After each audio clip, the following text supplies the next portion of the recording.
I haven't been on YouTube for a while because I'm moving and my furniture is away.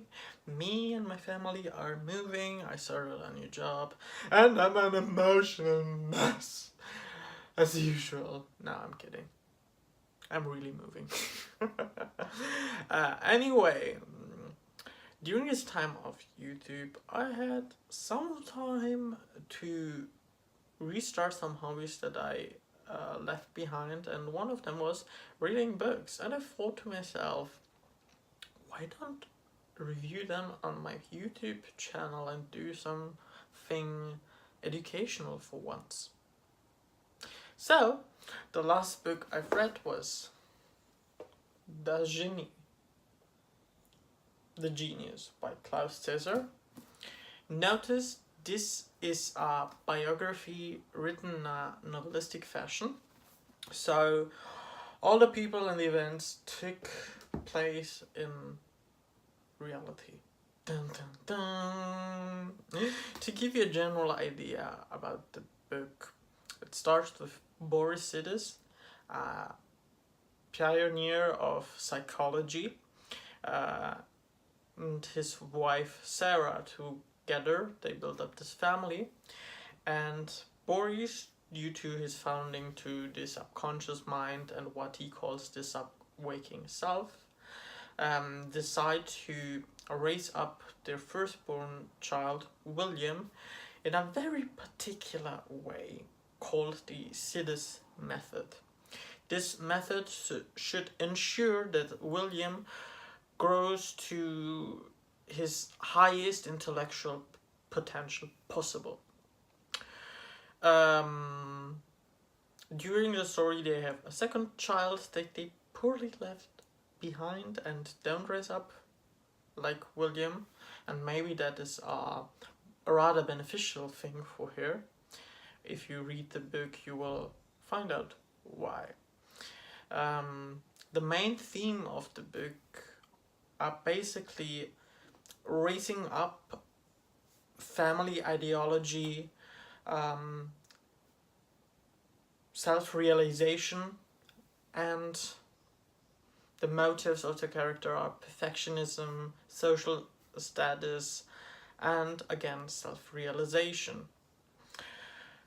I'll give you not the entire storyline of the book because you can read it on your own. I give you a general idea and what I think is quite interesting. So I'll make a second video to this video where I go in greater depth of the psychology and the dynamic amongst the main character of the book. But what I can say is that even though the book takes place in the end of the 19th and the beginning of the 20th century, the themes are very contemporary. Even though our technology became much better, our way of living has become more lavish in many ways. The way we raise up children is frozen on time, to my dismay, because basically William endures a rather coldish bringing up, meaning that he's shaped so strongly after the ideology of his father and partially his mother that he never finds a way to really connect to his surrounding. Of course, he becomes this academic genius with all this intellectual potential, but he never truly gets an opportunity of true happiness. By the way, you can do some research on the internet regarding these characters because they're not just figures and fiction, they were real people.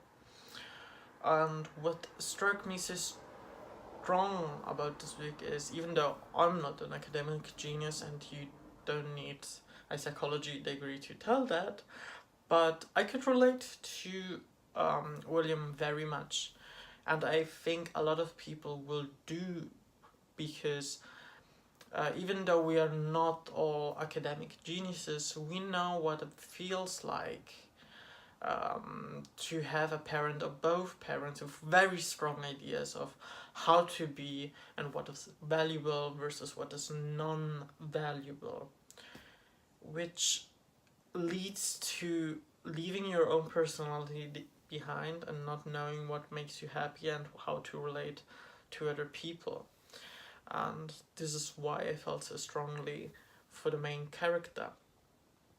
Having said that, this book, I think it's a great opportunity for people who are going through identity crisis, and for me that is a constant in my life. And it's also an interesting story for people who have big ambition. I don't want to give you too much detail and let you discover the book by yourself. Here is it again, Klaus Cäsar, the genius, the genie. I hope you found this video beneficial in some sort. I'm excited to create the video of the relationship dynamic. And thanks for watching. Subscription is optional, of course. Thanks for watching.